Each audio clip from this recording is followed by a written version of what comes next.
I had just been accepted to Harvard, but I chose a different path, a life on the road. I got rid of every ID that could prove who I was and donated all 24,000 of my savings to charity. Then I drove away without looking back, beginning a journey with no home and no plan. 2 years later, a hunter found my body in an abandoned bus deep in the forest. In my worn-out journal, he pieced together the story of my extraordinary life. That night in the desert was my first time sleeping outdoors, and I didn't realize how easily flash floods could happen there. By midnight, a flood had destroyed my car, so I took off the license plate. A fire burned up the last few $1,000s on me and gave myself a new name, Alex Supertramp. To keep going, I walked and hitched rides whenever I could. Once I caught a ride with a couple who lived just as freely as I did. We sat by the campfire that night sharing stories about our families. Only 2 months earlier, I had graduated from a top American university. My father, a scientist, wanted to fund my graduate studies, and my mother, an entrepreneur, boasted about my success to everyone.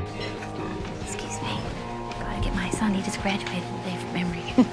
My dad thought my old car was too run down and offered to buy me a new one, but I refused. Unlike other spoiled rich kids, I didn't care about money or possessions. Books were what fascinated me most. To outsiders, it seems that I am spoiled, but in truth, my home was full of lies and violence. My father often hit my mother, and her complicated relationships during our childhood threw my sister and me into chaos. When we found out we were born out of wedlock, we got caught in their bitter divorce. I came to believe my parents cared only about money and appearances. So after graduation, I walked away from that house for good. When they asked why I burned all my money, I don't need money.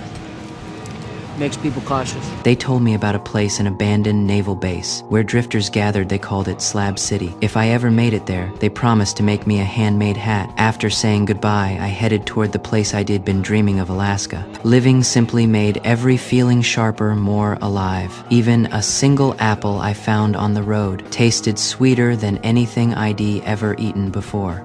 100,000 times better than like any apple I've ever had. I'm not Superman, I'm Supertramp.